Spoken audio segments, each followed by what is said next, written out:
All right, guys, we have a 2000 Kia Sportage that we're going to change the front brake pads on.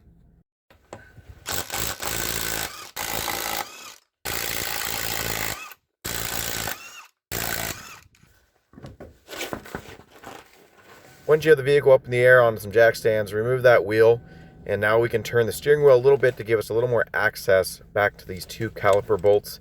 They are 17 millimeter.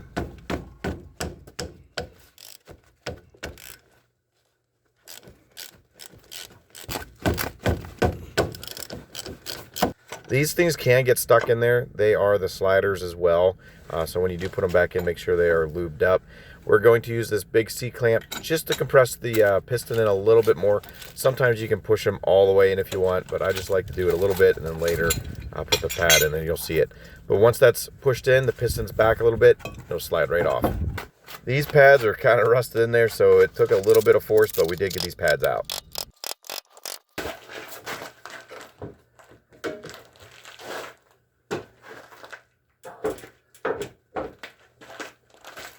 So what I'm doing here is just going to go underneath the hood and get the cap off the brake reservoir. I like doing this just to make it so when I do push the piston back in, I'm trying to get the least amount of resistance.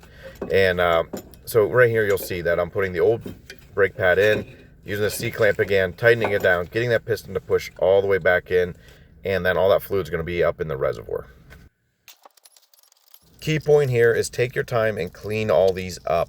Go through everything, go through the sliders, clean everything up the best that you possibly can. So when you go to put these pads on, it just makes life a lot easier. If there's any rust or any dirt, these pads will not want to slide in. So just take your time, clean it up. We like to lube them up here in Pennsylvania because we're in the Rust Belt. So lube them up and then you can put the caliper back on.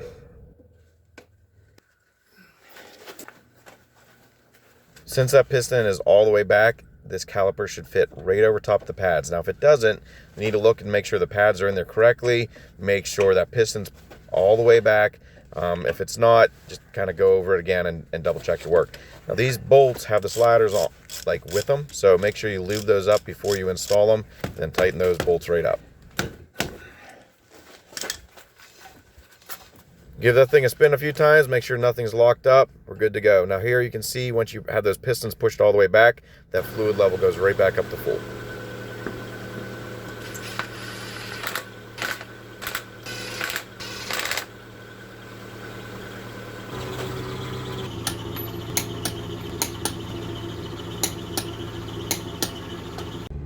And as always, you guys have to just take it for a test drive before. Don't go super fast. You got to break these brake pads in for one. Also, you just need to make sure there's no weird noises and everything is spinning freely. This thing seems to be working pretty well. This only has 42,000 miles on it, so super low mileage for a 2000. But yeah, if you guys have any questions or comments, don't be afraid to leave them in the comment section below.